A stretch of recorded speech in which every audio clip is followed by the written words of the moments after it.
Bonjour et bienvenue dans cette nouvelle vidéo. Si tu veux récompenser notre travail, n'oublie pas de t'abonner, n'oublie pas de mettre un petit pouce. N'hésite pas à publier des commentaires et va voir dans la description pour récupérer plein de cadeaux sympas. Bonjour et bienvenue dans cette nouvelle série de vidéos où nous allons parler du tarot. Comme je l'ai dit en présentation, je travaille avec le tarot Rider-Waite. Aujourd'hui, je vais vous en faire une présentation, disons, picturale. On va regarder de quoi il est composé essentiellement. Je vais absolument rien dire sur l'interprétation.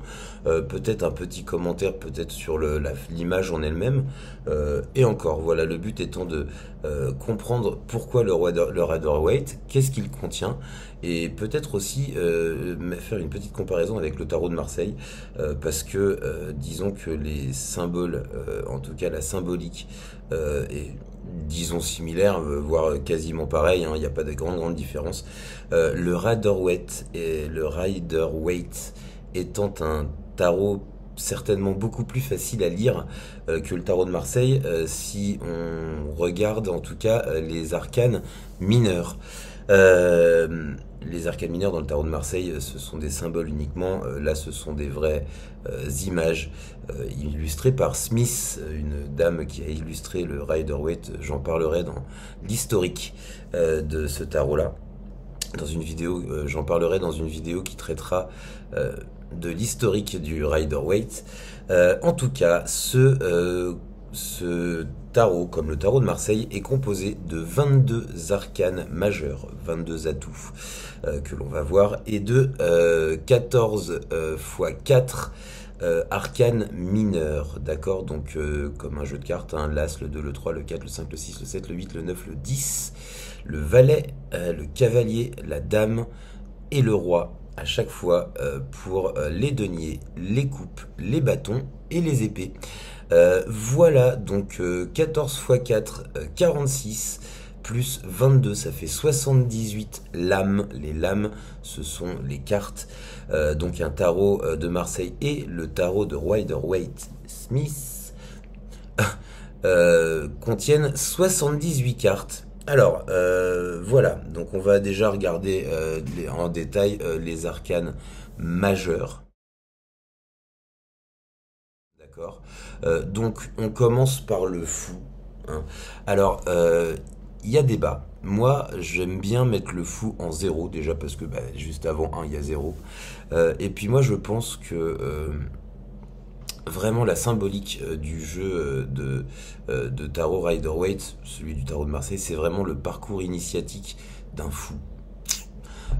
Au travers de la vie et au travers des peut-être guides spirituels, les 21 guides spirituels qui vont le mener tout au long de sa vie dans son parcours d'amélioration de son âme. D'accord? Donc le fou, pour moi, je le mets en premier. Je vous le montre de plus près. Hop, le fou. Tout le monde n'est pas d'accord. Moi, je le mets en premier parce que ça me paraît plus logique. Le fou. Ensuite, nous avons le battleur. Si on regarde bien la carte du battleur, c'est un magicien, le battleur en anglais. D'accord. Le battleur, en fait, il possède, si vous regardez bien, il possède absolument tout. Il possède les coupes, les deniers, les épées, les bâtons. En gros, c'est quelqu'un qui possède absolument tout, qui possède le savoir. J'en dis pas plus. J'en dis pas plus. Ensuite, nous avons The High Priest, qu'on appelle nous la papesse. D'accord, c'est une femme vêtue de blanc avec pas mal de symboles sur cette carte, un B et un G de chaque côté. Voilà, ensuite nous avons l'impératrice, l'impératrice sur son trône. Voilà, pareil, avec pas mal de symboles, sa couronne, son sceptre. Je n'en dis pas plus non plus. Ensuite, en 4, nous avons l'empereur. L'empereur, il a quand même une figure de sage, d'accord, assis sur son trône. Voilà.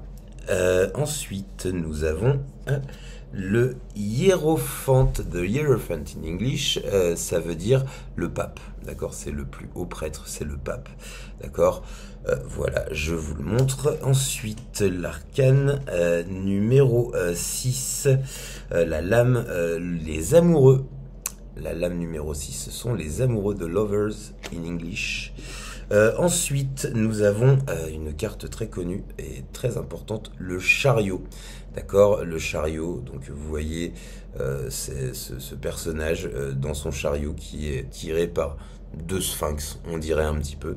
Hein. Voilà, je n'en dis pas plus. Ensuite, nous avons la force. Ici, vous avez la force, l'homme qui maîtrise l'animal et la nature avec les mains. Je ne vous en dis pas plus. Ensuite, nous avons une carte inquiétante, l'ermite. Voilà, quand on tire cette carte, on se dit oh là là, c'est peut-être pas bien, mais c'est peut-être pas si mal non plus, c'est peut-être un passage. J'en en dis pas plus. Ensuite, nous avons la roue de la fortune, carte hautement symbolique aussi. Voilà, des sphinx, des anges, une roue, la vie.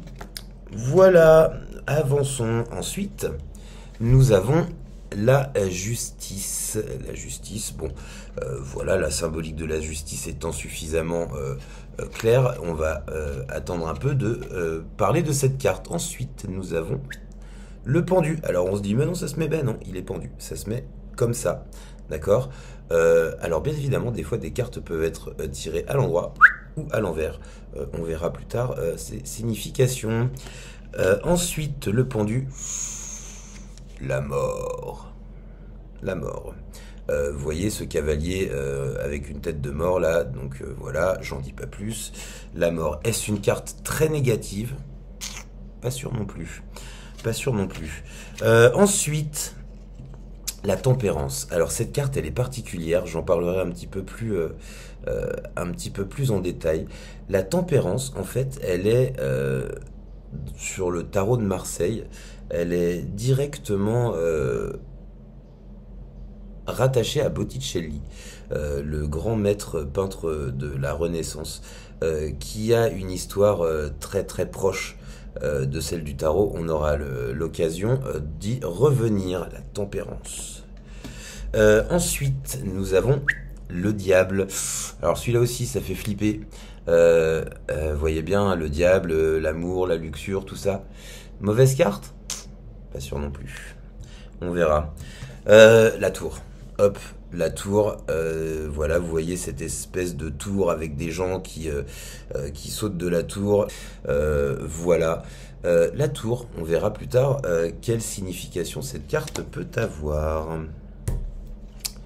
L'étoile, the star, in English in the text, the star. Jolie carte, des étoiles partout, une dame nue qui prend de l'eau. Très très jolie carte. La lune, le symbole du féminin sacré. D'accord? Très jolie carte aussi, c'est l'arcane numéro 18. C'est la lame numéro 18, l'arcane majeur numéro 18, l'atout numéro 18. Je ne vous en dis pas plus. Bien évidemment, quand on a eu la lune, il faut bien évidemment le soleil. L'un ne va pas sans l'autre. Alors regardez un petit peu cette carte de plus près. Un cheval blanc, un chérubin ou un enfant. Un soleil, des fleurs, des tournesols, lumière. Nous verrons plus tard ce que signifie cette carte. Ensuite, le jugement. Ça vous fait penser à Saint-Pierre? Ça vous fait penser au jugement dernier? Possible, on verra plus tard. De quoi il en retourne, le jugement? Et enfin, certainement la meilleure carte à tirer, hein, c'est l'atout numéro 21. 21, c'est le monde, d'accord. Et là, on arrive, c'est vraiment la dernière carte du tarot. C'est aussi l'arrivée, la fin du parcours initiatique du fou. Voilà, une carte extrêmement intéressante symboliquement, dont nous aurons l'occasion de discuter la signification. Voilà pour les arcanes majeurs. Ensuite, des arcanes majeurs, il y a donc 56 arcanes mineures, divisées en 4 familles de 14 cartes. Comme je vous le disais, l'As, le 2, le 3, le 4, le 5, le 6, le 7, le 8, le 9, le 10, le Valet, le Cavalier, la Dame et le Roi. De 4 familles, la première famille c'est les coupes, la deuxième famille ce sont les deniers, la troisième famille ce sont les bâtons, et la quatrième famille ce sont les épées. Il y a donc 14 cartes, 14 lames par famille. Nous aurons l'occasion de toutes les voir une à une, et de façon à pouvoir les comprendre et les interpréter. Quand j'ai choisi, ou en tout cas quand j'ai pris le Rider-Waite, il y avait plusieurs jeux de cartes. C'est celui-là qui m'a parlé en premier, et ça tombe très bien, parce que c'est un jeu dont je me suis rendu compte qu'il était fort bien de conseiller, alors aux débutants, d'accord, ceux qui veulent apprendre, mais aussi il va très bien aux confirmés. Alors pourquoi il va très bien aux deux? Comme je le disais tout à l'heure, le tarot de Marseille, il est quand même assez difficile à déchiffrer, puisque pour les arcanes mineures, il est quand même fait que de symboles, pas de dessin. Donc voilà, en fait le génie de Waite and Smith ont été de picturaliser, de faire des images des arcanes mineurs, ce qui le rend beaucoup plus simple à interpréter. Voilà, alors je suis allé un tout petit peu plus loin qu'une simple présentation. C'était une vidéo qui était assez longue. La prochaine fois, eh bien, nous allons voir, comme d'habitude, hein, quelles sont les conditions optimales pour faire un tirage. N'oubliez pas d'aller en description, vous y trouverez comme d'habitude des petits cadeaux sympas, ma petite boutique si vous voulez m'acheter un petit pendule ou un petit jeu de cartes, moi je serais trop content, ça me permet de continuer petit à petit. Et vous y trouverez aussi les références, ou en tout cas les sources desquelles j'ai pris toutes ces connaissances, d'accord, où j'ai appris. Voilà, vous les trouverez, je les citerai au fur et à mesure. Voilà, je vous souhaite une bonne journée. Et je vous dis à bientôt. Merci d'avoir regardé cette vidéo jusqu'à la fin. Si ce n'est pas encore fait, n'oubliez pas de vous abonner, de mettre un petit pouce et de laisser un petit commentaire. Moi, je vous dis à bientôt pour de nouvelles aventures.